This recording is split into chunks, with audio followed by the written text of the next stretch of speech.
बड़ा ही ज्ञानवर्धक है, बड़ा ही मोटिवेशनल है। प्रिय दर्शकों, बूढ़ी चिड़िया ने बताया, चाहे भले ही आंखों देखी बात हो, लेकिन इन 4 अवसरों पर कभी अपनों पर शक मत करना, वरना मुंह छुपाने को भी जगह नहीं मिलेगी। प्रिय दर्शकों, कहानी शुरू करने से पहले अगर आप हमारे चैनल पर पहली बार आए हैं तो चैनल को सब्सक्राइब करें, बेल आइकॉन ऑन करें, अच्छे कमेंट किया करें ताकि हर आने वाले वीडियो का नोटिफिकेशन सबसे पहले आपको मिले और प्रिय दर्शकों आप उसका फायदा उठा सकें। तो शुरू करते हैं प्रिय दर्शकों आज की यह प्यारी सी कहानी, यह प्यारा सा वीडियो। प्रिय दर्शकों, प्राचीन समय की बात, एक लखीमपुर नामक शहर था। उस लखीमपुर नामक शहर में एक लाखा सेठ अपने परिवार के साथ रहता था। सेठ बहुत ही धनवान व्यक्ति था। उसके घर में किसी बात की कोई कमी नहीं थी। लाखों का कारोबार चलता था। सेठ के परिवार के लोग बहुत ही सदाचारी थे। परिवार में जितने भी लोग थे वो सभी धर्मात्मा प्रवृत्ति के लोग थे। उसी परिवार में एक कन्या ने जन्म लिया था। कन्या का नाम था माया। माया बड़ी ही बुद्धिमान और संस्कारी लड़की थी। जैसा उसका नाम था वैसे ही उसमें गुण भी थे। वो भगवान की भक्ति भाव बहुत ज्यादा लगाव रखती और गरीब लोगों की समय समय पर मदद करती रहती। बड़े लोगों की सेवा को वो अपना प्रथम कर्तव्य समझती थी। प्रिय दर्शकों, धीरे धीरे समय गुजरता गया और समय के साथ माया जवान होती गई। जब उसकी उम्र विवाह योग्य हो गई तो सेठ ने एक सज्जन परिवार को देखकर माया का विवाह कर दिया। माया का ससुर बहुत ही अमीर आदमी था। अमीर होने के साथ साथ वो बड़ा कंजूस भी था। माया जब दुल्हन बनकर आई तो उसने अपनी ससुराल में किसी तरह की शिकायत का मौका नहीं दिया। अच्छे संस्कारों में पलकर बड़ी हुई थी, इसीलिए अपने पति और सास ससुर का खूब आदर करती थी। उसने अपनी सेवा भाव से सबका मन जीत लिया। प्रिय दर्शकों, धीरे धीरे ससुराल में रहते रहते उसे कई बरस बीत गए। एक दिन की बात है, सुबह माया अपने घर के आंगन में झाड़ू लगा रही थी। तभी उसके दरवाजे पर एक नवयुवक उम्र का सन्यासी महात्मा आता है और दरवाजे के बाहर खड़े होकर अपनी कर ताले बजाने लगता है। उस नवयुवक सन्यासी ने आवाज लगाई कि माई सन्यासी द्वार खड़ा है, बाबा को भिक्षा दे दो। प्रिय दर्शकों, उस नौजवान सन्यासी की आवाज जब माया ने आंगन में सुनी तो माया फौरन द्वार पर आई और उस सन्यासी को देखकर माया कहने लगी, अरे बाबा, आखिर तुम्हें इतनी जल्दी क्यों है? थोड़ा और सब्र कर लेते। प्रिय दर्शकों, सेठ की बहू के इतना कहने पर वो सन्यासी बोले, हे देवी, मुझे डर लग रहा है। सन्यासी का जवाब सुनकर माया हंसने लगी। इधर उस सन्यासी और सेठ की बहू का वार्तालाप हो रहा था। उधर माया का ससुर उस समय घर में मौजूद था। वो सेठ उन दोनों की बातें बड़े गौर से सुन रहा था। जब उस सेठ ने अपनी बहू के मुख से ये बातें सुनी जो उसने सन्यासी से कही थी, आखिर इतनी जल्दी क्या थी, तो यह सुनकर ही माया के ससुर के कान खड़े हो गए। क्योंकि प्रिय दर्शकों, वो माया नई नवेली बहू थी और इधर वो सन्यासी भी नौजवान ही था। अपनी बहू और सन्यासी की बातें सुनकर वो सेठ स्तब्ध रह गया। सोचने लगा, ये मैं क्या सुन रहा हूँ? प्रिय दर्शकों, उसे अपनी बहू पर संदेह होने लगा। माया का ससुर मन में सोचने लगा कि ऐसा लगता है कि मेरी बहू का सन्यासी महात्माओं के साथ में कोई चक्कर चल रहा है। मेरी बहू की मंशा कुछ ठीक मालूम नहीं पड़ती। प्रिय दर्शकों, सेठ के तो पेट में पानी सा हो गया। सेठ सोचने लगा, अरे राम राम, ये मैं क्या देख रहा हूँ? सन्यासी कह रहा था कि मुझे डर लग रहा है, इसीलिए इसे किस बात का डर लग रहा है? अब तो वह और ध्यान से उनकी बातें सुनने लगा। सेठ की बहू उस नौजवान सन्यासी से हंस हंस कर बातें कर रही थी। हो ना हो, इस सन्यासी महात्मा का मेरी बहू के साथ कोई ना कोई संबंध जरूर है। अब मैं सुनता हूँ कि ये आगे और क्या बात करेंगे। अब वह सेठ अपनी चारपाई से उठकर खिड़की के पास आकर खड़ा हो गया और चुपचाप खड़े होकर उस सन्यासी महात्मा और अपनी बहू की बातों को सुनने लगा। सेठ खिड़की से कान लगाकर बड़े ध्यान से सुन रहा था। प्रिय दर्शकों, फिर वह सन्यासी महात्मा माया से पूछने लगा कि हे देवी, तुम्हारी उम्र कितनी है? उस नौजवान सन्यासी की बात का उत्तर देते हुए माया कहने लगी, हे सन्यासी महात्मा, अभी मेरी उम्र ही क्या है? अभी तो मैं 10 वर्ष की ही हुई हूँ। प्रिय दर्शकों, इधर माया का ससुर अपने कमरे में खड़ा हुआ उन दोनों की बातों को ध्यान से सुन रहा था। जब उसने सुना कि मेरे बेटे की बहू क्या कह रही है कि मेरी अभी उम्र ही क्या है, अभी तो मैं सिर्फ 10 वर्ष की थी। इन शब्दों को सुनने के बाद माया के ससुर के दिमाग में झटका सा लगा कि आखिर मेरी बहू ये क्या कह रही है। उस सन्यासी महात्मा से कितना बड़ा झूठ बोल रही है। इसे अपनी उम्र इतनी कम बताने की क्या जरूरत है। उधर महात्मा ने उस बात को दोहराया कि अच्छा देवी, तो अभी तुम्हारी उम्र सिर्फ 10 वर्ष हुई है। माया हंसकर कहने लगी, जी महाराज, अभी मेरी आयु मात्र 10 वर्ष की ही है। उसके बाद सन्यासी फिर पूछने लगे, हे देवी, तुम्हारी सासू माँ तो होगी घर पर? माया ने जवाब दिया, हाँ। महात्मा ने पूछा, तो उनकी उम्र क्या है, अर्थात तुम्हारी सासू माँ की कितनी उम्र है?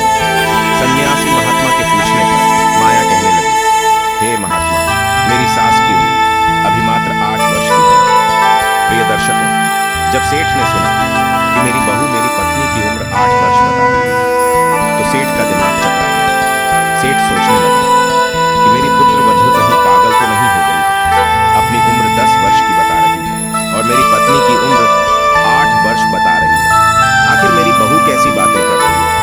देखता हूं कि आगे इनमें और क्या बातें होती हैं। ये तो पक्का हो ही गया कि मेरी बहू मेरे बेटे की आंखों में धूल झोंक रही है। ये तो इस सन्यासी से प्रेम कर बैठी है, नहीं तो अपनी उम्र इतनी कम बताने का क्या मतलब है। फिर सोचने लगा कि इतनी जल्दी बोलना ठीक नहीं रहेगा।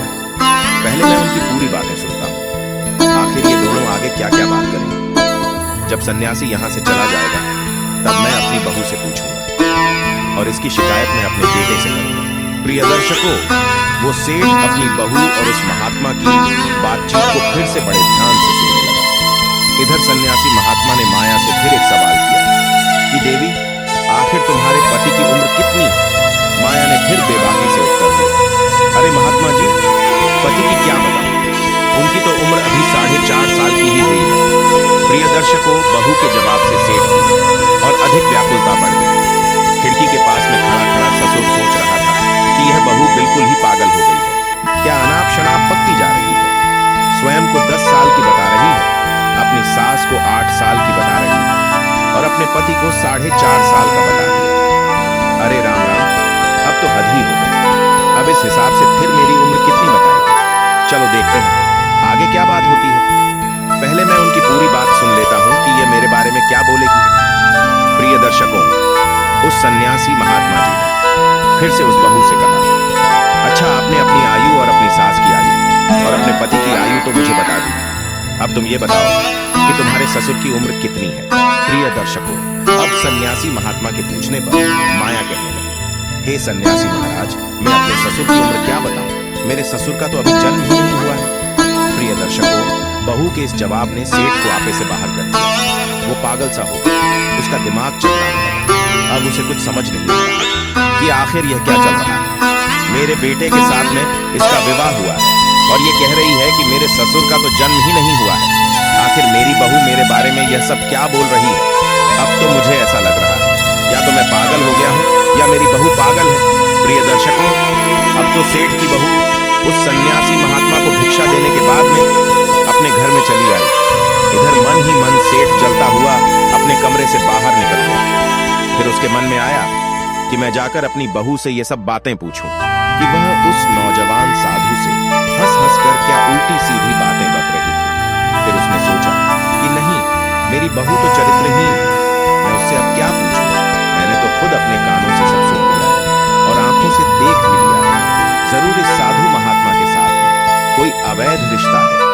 मेरी बहू ने तो हमारी नाक ही कटा दी। अब मैं इसे अपने घर में नहीं रखूंगा। मैं यह बात पंचायत के सामने रखूंगा। पंचायत में पंचों के सामने ही मैं अपनी पुत्र वधू से सवाल करूंगा। अब तुम मुझे इसे पुत्र वधू कहते हुए भी बड़ी घिन आ रही है। सेठ ने तुरंत माया के माँ बाप के घर खबर भिजवा दी कि जैसे भी हो वैसे ही सीधे तुरंत चले आए। प्रिय दर्शकों, ऐसा विचार करने के बाद वो सेठ अपने घर से निकलकर बाहर चला गया और घर से निकलने के बाद में सीधे पंचों की टोली में पहुंच गया। सेठ को आता देखकर पंचों ने पूछा, सेठ जी, आज इधर आने का क्या कारण है? आज तो आप बहुत परेशान दिख रहे हो, कोई बात हो गई क्या? पंचों के पूछने पर दुखी होता हुआ सेठ कहने लगा, पंचों, आज मैं किसी को अपना मुंह दिखाने लायक नहीं रहा। मेरे बेटे की पत्नी तो बहुत बड़ी चरित्रहीन है। इसके साथ साथ वो इतनी बड़ी झूठी और मक्कार है कि मैं आपको बता भी नहीं सकता। हे पंचों,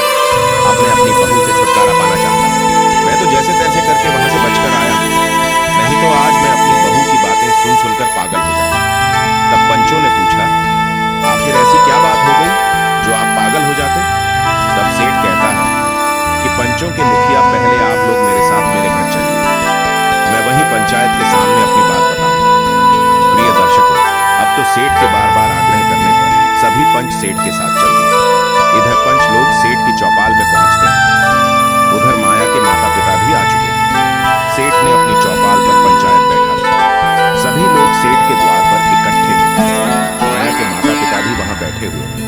इधर पंचों ने सेठ से कहा, सेठ जी, आखिर ऐसी कौन सी बात है जो आप अपने घर पर पंचों को बुलाकर लाए? किसी समस्या को लेकर पंचायत होनी है क्या?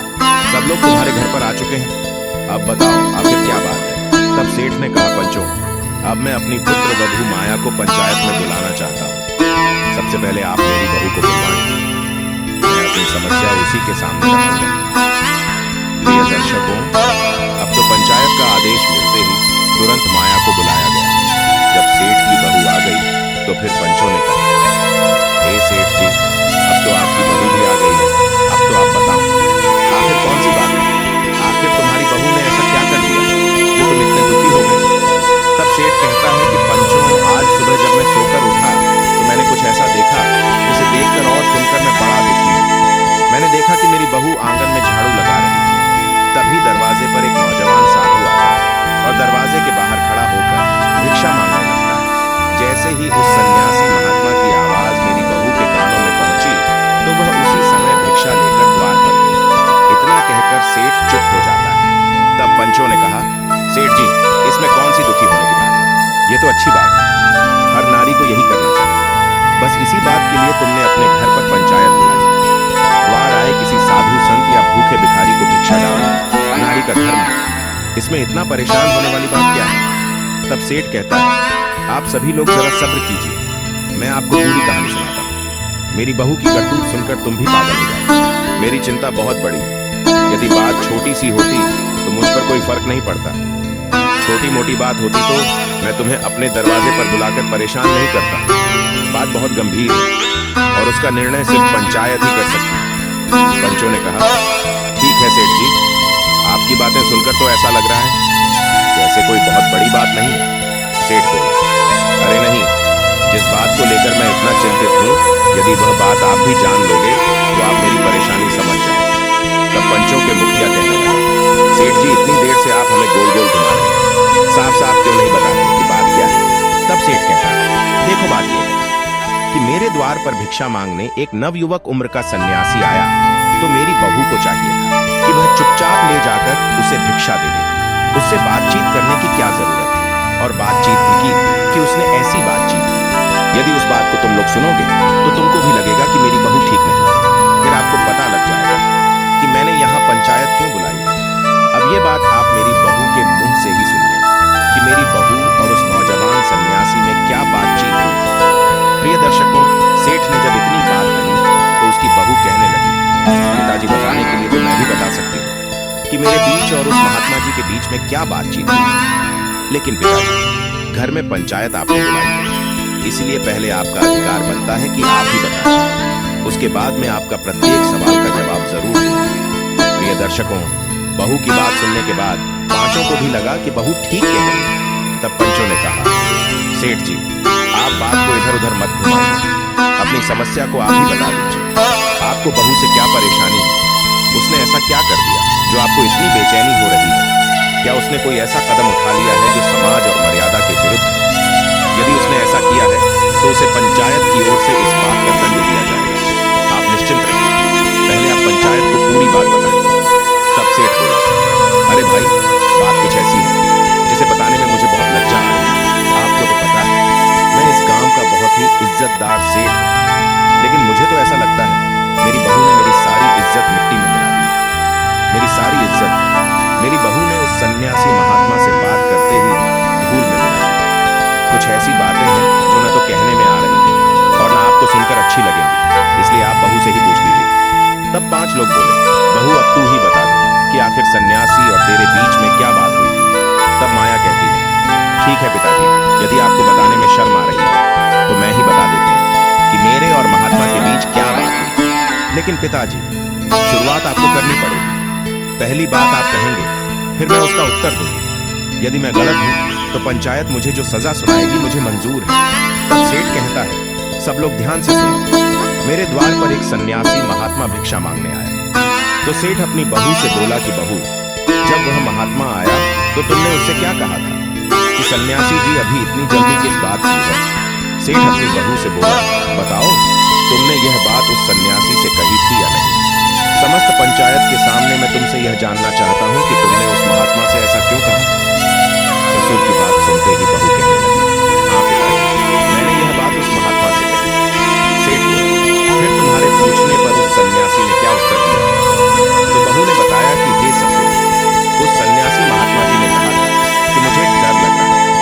तब सेठ ने कहा, हे बहू, अब तुम पूरी पंचायत के सामने यह बताओ कि आखिर उस बात का क्या मतलब था? ऐसी बात सुनकर भला किसका दिमाग नहीं घूमेगा? मैं तो तभी समझ गया था कि तुम्हारा चरित्र ठीक नहीं है, इसलिए मैं तुम्हें अब अपने घर में नहीं रखूंगा। तब बहू जवाब देती है, ससुर जी, अगर मेरी बात गलत निकली तो मैं सबके सामने कहती हूँ कि मैं तुम्हारे घर को छोड़कर चली जाऊंगी। पहले मेरी बात पूरी सुन लो। तब बहू कहती है, पिताजी, मैंने उस नौजवान सन्यासी से इसलिए यह बात कही थी कि उसने छोटी सी उम्र में ही सन्यास धारण कर लिया। जो उम्र खेलने कूदने, हंसने खेलने की होती है, उस उम्र में उसने वैराग्य धारण करके सन्यासी बन गया। वही बात मैंने उससे पूछी थी कि तुम्हारी तो अभी बहुत उम्र पड़ी है। लोग जब बूढ़े हो जाते हैं तब भगवान का भजन करते हैं, लेकिन तुम तो अभी से भगवा धारण करके घूम रहे हो। तो मैंने उससे कहा था कि अभी इतनी जल्दी क्या थी जो तुम महात्मा बन गए? उम्र तो बहुत लंबी है। तब सन्यासी ने मेरी बात का जवाब यह कहकर दिया था कि मुझे डर लग रहा था, इसीलिए सन्यासी के बातों का मतलब था कि मौत का कोई भरोसा नहीं कब आ जाए। लोग बुढ़ापे में भजन करने लगते हैं, लेकिन यहाँ तो एक पल का पता नहीं है कि मौत कब आकर है। मरने से पहले मनुष्य को अपने कल्याण के लिए जितना कर ले, वही उसके साथ जाता है। एक प्रकार से देखा जाए तो बुढ़ापे की कोई अवस्था नहीं, सबको बूढ़ा ही समझना चाहिए। बुढ़ापा तो मौत से पहले की अवस्था होती है, लेकिन एक छोटे से बच्चे को भी नहीं पता है कि मौत कब आएगी। इसका मतलब है कि छोटे से बच्चे को भी आप बच्चा ना समझें, उसे बूढ़ा समझना चाहिए। मौत जब आती है तो वह बूढ़ा, जवान और बालक किसी को नहीं देखती। जिसकी मौत आती है वह उसे उठा ले जाती है, चाहे कोई बालक हो या जवान हो। इसलिए भगवान का भजन बचपन से ही शुरू कर देना चाहिए। बुढ़ापा किसने देखा है? क्या पता बुढ़ापे तक हम पहुंच पाएं या ना पहुंच पाएं। यही बात सन्यासी ने कही थी कि मैं मौत से डर गया, इसलिए इतनी कम उम्र में सन्यास धारण कर ली। पता नहीं मेरी जिंदगी का अंत कब हो जाए, न जाने कब मेरी सांसें थम जाए। मैंने अपनी जवानी में बहुत सारे लोगों को मरते हुए देखा, इसलिए मैंने डर की वजह से जवानी में ही सन्यास धारण कर लिया। इसलिए उस सन्यासी महात्मा ने मेरे पूछने पर यह बताया कि मुझे बहुत भारी डर लग रहा है। अब बताइए ससुर जी, मैंने और सन्यासी ने क्या गलत कहा था? प्रिय दर्शकों, बहू की बात सुनकर पूरी पंचायत के लोग बहू की बुद्धि की प्रशंसा करने लगे। इधर सेठ के भी समझ में आ चुका था कि मेरी बहू की बातों का मतलब बहुत ही साफ सुथरा था। मैं तो उसे व्यर्थ ही गलत समझ गया। तब माया कहती है, ससुर जी, अभी मेरी बात पूरी नहीं हुई। मैं आगे की बातों का मतलब भी आपको बताती हूँ, ध्यान से सुनो। तब बहू ने जवाब दिया, हे पिताजी, उसके बाद उस सन्यासी महात्मा ने मुझे मेरी उम्र पूछी तो मैंने उस सन्यासी महात्मा को अपनी आयु 10 वर्ष बताई। बहू बोली, पिताजी, क्या यही कहा? इस पर सेठ ने तुरंत जवाब दिया, हाँ, तुमने यही कहा। अपनी आयु सन्यासी महात्मा को 10 वर्ष बताई थी, जबकि तुम तो 30 वर्ष की हो चुकी हो। सन्यासी महात्मा से यह झूठ क्यों बोला? तुम्हारा झूठ बोलने के पीछे मुझे तुम्हारी नीयत साफ नहीं लगी। तब वह कहने लगी, ससुर जी, थोड़ा सब्र करिए, मैं वह भी बताती हूँ कि मैंने उससे ऐसा क्यों कहा था। अपनी उम्र उसे 10 वर्ष की क्यों बताई? अपनी उम्र 10 वर्ष की बताने का कारण यह था, पिताजी, वैसे तो मैं 30 वर्ष की हो चुकी हूँ, लेकिन मैं इस आयु को आयु नहीं मानती। मैं तो सिर्फ अपनी आयु 10 वर्ष की मानती हूँ, क्योंकि अब से 10 साल पहले एक संत से मैंने गुरु दीक्षा ली। 10 वर्ष पहले मुझे भगवान की भक्ति का ज्ञान हुआ। उनकी कथा कीर्तन में मेरा मन लगा। जब से मैं भगवान से जुड़ गई हूँ, उन्हें पहचान गई हूँ। जितना समय मेरा भगवान की भक्ति में बीता है, उतनी ही उम्र मेरी सार्थक हुई है। बाकी जीवन तो मेरा व्यर्थ चला गया। संसार में मनुष्य चाहे जितना जी ले, लेकिन उतनी ही आयु उसकी सफल माननी चाहिए जितने समय उसने भगवान का भजन किया है। बाकी उम्र में तो उसने पशुओं की तरह जीवन जिया है, खाया है, सोया है, और भोगों में रख रहा है। ये काम तो पशु भी करते हैं। इस उम्र को व्यर्थ समझना चाहिए। मैं 10 वर्ष से सत्संग से जुड़ी हूँ, इसलिए मैंने अपनी आयु उस संत को 10 वर्ष बताई थी। अब आप बताइए मैंने उसे क्या गलत कहा?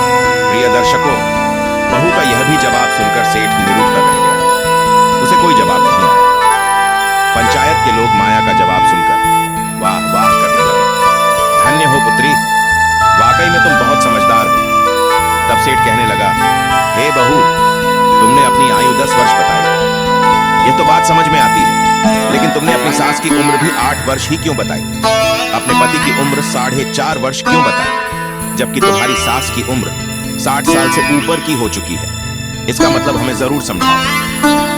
प्रिय दर्शकों, तब सेठ की पुत्र वधू कहने लगी, हे ससुर जी, अब आप मेरी बात बड़े ध्यान से सुनिए। सन्यासी के पूछने पर मैंने ऐसा क्यों बोला? हे ससुर जी, जब मैं अपने मायके से ससुराल आई थी, उस समय आपके घर में न तो पूजा पाठ होती थी, न कोई कथा सत्संग होता था। लेकिन मेरे कहने पर सासू माँ उस दिन से सत्संग में जाने लगी, भगवान के भजन सुनने लगी और भगवान का भजन कीर्तन भी करने लगी। और उन्हें भजन कीर्तन करते हुए, सत्संग को सुनते हुए, भगवान का पूजा पाठ करते हुए 8 साल का समय हो गया है। इसलिए सन्यासी महात्मा के पूछने पर मैंने उन्हें बता दिया कि मेरी सासू माँ की उम्र 8 वर्ष की हुई है। अब बताओ पिताजी, मैंने क्या गलत बात कही? बहू की बात सुनकर सेठ बोला, अच्छा तो ये बात है, मैं तो तुम्हें पागल समझ रहा था। माया बोली, पिताजी, इसी हिसाब से मैंने अपने पति की आयु बताई, 4.5 साल, क्योंकि ससुर जी 4.5 साल पहले हमारी सासू माँ के घुटने का इलाज हुआ था और उस समय उनसे चला नहीं जाता था। तब मेरे पति ही मुझे और सासू माँ को मंदिर तक लेकर जाते थे। इसी बहाने से उन्हें भी भगवान के दर्शन हो जाते थे। धीरे धीरे उनकी रुचि भगवान की भक्ति में बढ़ गई। इसीलिए ऐसा समझ लो कि मेरे पति का भी उस दिन जन्म हो गया था। इस वजह से मैं सन्यासी महात्मा के पूछने पर अपने पति की उम्र 4.5 साल बताई थी। और पिताजी, अंत में बात आ गई, तो मैं आपके लिए इसलिए बताया था कि उनका जन्म नहीं हुआ है, क्योंकि पिताजी जिस दिन से मैं ससुराल में आई हूँ, तब से मैं देख रही हूँ कि न तो आपने किसी से दीक्षा ली है और न ही कभी भगवान के मंदिर में कथा कीर्तन में जाते हो। और तो और आज तक आपने अपने हाथों से किसी प्रकार का कोई दान भी नहीं किया है, कोई पुण्य का कार्य नहीं किया है। आप धर्म कर्म से बिल्कुल दूर रहे। इसलिए मैंने आपको बोला था कि आपका अभी जन्म नहीं हुआ है। आपने अपनी जिंदगी में कभी 2 रुपए का दान नहीं किया है। तब सेठ कहता है, हे बहू, मैं पूरे दिन दुकान पर बैठा रहता हूँ, व्यापार में लगा रहता हूँ। मुझे पूजा पाठ करने का, कथा कीर्तन सुनने का समय ही नहीं मिल पाता है। मैं तो तुम लोगों के भविष्य के बारे में चिंता करता रहता हूँ और तुम लोगों के लिए धन इकट्ठा करता हूँ।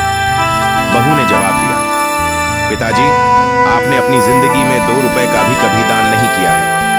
यदि गांव में कोई धार्मिक कार्य होता है, कोई भगवान की चर्चा होती है या भागवत कथा होती है, आप कभी भी उसमें नहीं गए। घर बैठकर भी कभी ईश्वर का ध्यान नहीं किया। आपने अपने जीवन में कभी कोई तीर्थ यात्रा नहीं की है। जब आपने अपने जीवन में धर्म कर्म कभी कुछ किया ही नहीं, तो मेरी दृष्टि से आप ऐसा समझो कि आप पैदा ही नहीं हुए हैं। इसीलिए वह सन्यासी महात्मा जी ने आपकी उम्र पूछी, तो मैंने सन्यासी महात्मा को बता दिया कि अभी तक मेरे ससुर जी का जन्म ही नहीं हुआ है। प्रिय दर्शकों, अपनी पुत्र वधू के मुख से इन बातों को सुनकर वो सेठ बड़ा शर्मिंदा होता है। उसने पूरी पंचायत के सामने अपने दोनों कान पकड़कर अपनी बहू से क्षमा मांगी और अपनी बहू से कहता है, बेटी, मैंने तुम्हारे बारे में बहुत गलत सोचा था, मुझे क्षमा कर दो। तुम्हारी बातें सुनकर तो ऐसा लग रहा है कि मुझे तुम पर गर्व होना चाहिए कि तुम वास्तव में बड़ी बुद्धिमान हो। प्रिय दर्शकों, इसके बाद सभी पंचों से हाथ जोड़कर सेठ ने माफी मांगी और अपनी पुत्र वधू को लेकर घर के अंदर चला गया। घर आने के बाद सेठ ने अपनी पुत्र वधू से कहा कि पुत्री, आज तूने मेरी आंखें खोल दी। वास्तव में मेरा अभी तक जन्म नहीं हुआ है, अब मैं भी जन्म लेना चाहता हूँ। ससुर की इतनी बात सुनते ही बहू कहने लगी, ससुर जी, ये तो बहुत ही अच्छी बात है। जब जागो तभी सवेरा। ये भी बहुत बड़ी बात होती है कि बुढ़ापे में ही सही कम से कम भगवान से तो जुड़ गए, वरना तो लोग पूरा जीवन निकाल देते हैं, खाने सोने में कभी भगवान का भजन नहीं करते। प्रिय दर्शकों, अगले दिन सेठ ने अपने मुनीम को अपने पास बुलाया और मुनीम से कहा कि मुनीम जी, हमारे गोदाम में जो बचा हुआ पिछले साल का अनाज पड़ा है, वह अनाज खराब हो चुका है। जो अनाज आज तक किसी व्यापारी ने नहीं खरीदा है, वह सारा अनाज बोरियों में भरवाकर बाहर निकल डालो। उस अनाज को मैं गरीब और असहाय लोगों को दान में दूंगा। अब मैं अपनी बची हुई जिंदगी में अपने हाथों से खूब पुण्य का कार्य करना चाहता हूँ। प्रिय दर्शकों, इस प्रकार सेठ के मुनीम ने पिछले साल का वह अनाज बोरियों में भरवाकर सेठ के दरवाजे पर लाकर रख दी। बारिश में भीगने की वजह से बेकार हो चुका था। सेठ ने सोचा कि इस बेकार अनाज को ही गरीबों में दान कर दो। प्रिय दर्शकों, जैसे ही खराब गेहूं की बोरियां घर पर पहुंची तो उन बोरियों से बदबू आ रही। बदबू की वजह से सेठ की पुत्रवधू घर से निकलकर बाहर आई। माया ने घर के बाहर जाकर देखा कि खराब गेहूं की बोरियां भरी हैं। इस पर माया ने अपने ससुर से पूछा कि पिताजी, आपने यह अनाज की बोरियां किसके लिए मंगाई हैं? तब सेठ बताता है, बहू, कल आपने मेरी आंखें खोल दी थी। तुमने मुझे बता दिया था कि मैंने अभी तक जन्म नहीं लिया है, इसलिए कल से मैं भी दान पुण्य के कार्य करूंगा। इसलिए मैंने मुनीम से कहकर अपने गोदाम से यह गेहूं की बोरियां मंगवाई हैं। माया अपने ससुर की मंशा को समझ चुकी थी कि मेरे ससुर यह सड़ा हुआ दुर्गंध अनाज गरीबों को खिलाना चाहते हैं। प्रिय दर्शकों, माया बहुत समझदार थी। वो तो वहां से घर के अंदर चली गई और मन में सोचने लगी कि मेरे ससुर जी सुधरे तो हैं, लेकिन अभी पूरी तरह से नहीं सुधरे हैं। अब मुझे कुछ ऐसा करना चाहिए कि मेरे ससुर को अपने किए का ज्ञान हो जाए। काफी सोच विचार के बाद माया ने उन सड़े हुए गेहूं में से कुछ गेहूं निकाले और उन्हें कूट पीसकर उनका आटा बना लिया। फिर उस आटे की रोटियां बनाई। शाम को जब माया का ससुर भोजन करने के लिए आया तो माया ने उसे आटे की बनी रोटियां अपने ससुर को परोस दी। प्रिय दर्शकों, जैसे ही सेठ भोजन करने को बैठा तो सड़े हुए अनाज की रोटियां खाकर वह एकदम से उल्टी करने लगा और रोटियों से दुर्गंध आ रही थी। सेठ गुस्से में आकर चिल्लाने लगा, कहने लगा, बहू रानी, आज तुमने कैसी रोटियां बनाई? आज तो रोटियों में से दुर्गंध क्यों आ रही है? मेरा सारा मुंह खराब हो गया। माया ने रसोई से ही पूछा, क्या बात है पिताजी? तो सेठ कहने लगा, बहू रानी, आज आपने कैसी रोटियां बनाई? इस रोटी को खाते ही मुझे उल्टी आने लगी। आज तुमने कैसा भोजन बनाया है? ससुर की बात सुनकर बहू रसोई से बाहर निकल कर आई और कहने लगी, ससुर जी, मैंने तो ठीक वैसी ही रोटियां बनाई हैं जैसे मैं रोज बनाती हूँ। तब सेठ बोला, नहीं नहीं बहू, जैसी तुम रोज रोटियां बनाती हो, आज वैसी नहीं बनी है। आज तो इस भोजन में बहुत दुर्गंध आ रही है। कहीं कोई जीव जंतु, कोई कीड़ा मकोड़ा तो नहीं गिर गया? तब माया कहती है, नहीं ससुर जी, मैंने तो अभी अभी अनाज पीसकर ताजी रोटियां बनाई हैं। सेठ बोला, तुमने कौन से गेहूं की रोटियां बनाई हैं? माया ने जवाब दिया, पिताजी, जो गेहूं आपने गोदाम से लाकर घर के बाहर रखे हैं, उन्हीं बोरियों में से मैंने कुछ गेहूं निकालकर आटा बना लिया। इस आटे की ये रोटियां बनाई हैं। प्रिय दर्शकों, सेठ को जैसे ही यह पता चला कि सड़े हुए गेहूं से रोटियां बनाई हैं, तो वह अपनी बहू पर चिल्लाने लगा कि बहू, तुमने उस सड़े हुए अनाज की रोटियां क्यों बनाई? मैंने तो वह अनाज गरीबों में दान करने के लिए लाया हूँ। अपने खाने के लिए तो मैंने साफ सुथरा अनाज चौपाल में लगा रखा है। अपने ससुर की बात सुनकर बहू कहने लगी, पिताजी, मुझे पता था कि वह अनाज सड़ा हुआ है, इसीलिए तो मैंने सोचा कि मैं अभी से ऐसा खाना खाने की आपकी आदत बना दूं। तो ससुर ने पूछा, बहू कैसी बात करती है? कैसी आदत? किस आदत की बात कर रही है? तब माया कहने लगी, ससुर जी, मैंने सुना है और हमारे वेद शास्त्र भी कहते हैं कि जैसा हम इस जन्म में किसी के लिए देते हैं, ठीक वैसा ही हमें अगले जन्म में मिलता है। इसीलिए ससुर जी, आज मैंने सोचा इस जन्म में यदि आप गरीबों के लिए सड़ा गला हुआ अनाज का दान करेंगे तो अगले जन्म में हमारे लिए भी सड़ा गला हुआ ही खाने को मिलेगा। इसीलिए मैंने उस सड़े हुए गेहूं के आटे की रोटियां बनाई। हम अभी सीख जाएंगे, तभी तो हमारी सड़े हुए अनाज की रोटियां खाने की आदत बन पाएगी, क्योंकि हमें अगले जन्म में ऐसे ही अनाज की रोटियां खाने को मिलेगी। यदि हम किसी को सड़ा गला खिलाएंगे तो हमें भी अच्छा खाने का अधिकार नहीं। परमात्मा हमेशा हमें वही लौटाता है जो हमें दिया है। तब सेठ बोला, पुत्री, आज मुझे तेरी इन बातों का मतलब ठीक तरह समझ में आ चुका है। सेठ ने फौरन अपने मुनीम को बुलाया और कहने लगा कि इन गेहूं की बोरियों को ले जाकर किसी शहर के बाहर कूड़े के ढेर पर फेंक दो और जो हमारे गोदाम में अच्छे वाले अनाज की बोरियां लगी हैं, उन्हें ले आओ। सेठ की बात सुनकर मुनीम भी बड़ा हैरान था। कहने लगा, मालिक, ऐसा क्या हो गया? आपने तो ये अनाज गरीबों में बांटने के लिए मंगवाया था, क्या आपने अपने विचार बदल दिए? तब सेठ ने समझाया, नीम जी, मेरे विचार नहीं बदले, बल्कि आज मुझे पता चल गया है, जैसा हम दूसरों को खिलाते हैं वैसा ही हमें अगले जन्म में खाने को मिलता है। प्रिय दर्शकों, सेठ ने वह सड़ा हुआ अनाज कचरे में फेंकवा दिया और उसकी जगह पर अच्छे गेहूं की बोरियां घर पर मंगा दी। प्रिय दर्शकों, अगले दिन सेठ ने उस अनाज को 20 से 25 किलो अनाज दान करने की पूरी नगर में घोषणा करवा दी। अब तो नगर के सभी भूखे गरीब लोग सेठ के घर के बाहर आकर जमा हो गए। सेठ समाज के गरीबों में दान करने लगा। प्रिय दर्शकों, इधर तो सेठ गरीब लोगों में गेहूं की बोरियां दान कर रहा था, उधर माया ने अपनी सास से कहा, मां जी, आप जाकर आस पड़ोस की स्त्रियों को बुलाकर ले आओ। तो सास ने पूछा, बहू, आखिर आस पड़ोस की स्त्रियों को बुलाकर तुम क्या करोगे? तब माया समझाने लगी कि माता जी, पहले आप उन्हें बुलाकर लाओ, तब मैं आपको बता दूंगी कि महिलाओं को क्यों बुलाना है।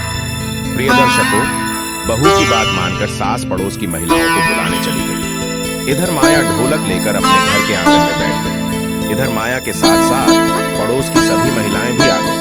तब सभी ने पूछा कि बहू रानी, आखिर क्या बात है? तब माया कहने लगी कि आप सभी के साथ मिलकर बधाइयां गानी है, क्योंकि आज मेरे ससुर का जन्म हुआ है। प्रिय दर्शकों, इधर घर के बाहर सेठ दान पुण्य करने में लगा था और इधर घर के अंदर स्त्रियां ससुर के पैदा होने के गीत गा रही थी, क्योंकि आज माया का ससुर भगवान के बताए मार्ग पर चलने लगा था। प्रिय दर्शकों, मनुष्य का जन्म तभी सफल माना जाता है जब वह भगवान को पहचान जाता है, भगवान के बताए मार्ग पर चलने लगता है। कहते हैं, बिना धर्म कर्म के मनुष्य पशु के समान होता है, धर्म बिन इंसान पशु समान है। प्रिय दर्शकों, हमारी आज की कहानी यहाँ समाप्त होती है। हम उम्मीद करते हैं कि आपको हमारी आज की यह कहानी, आज का यह वीडियो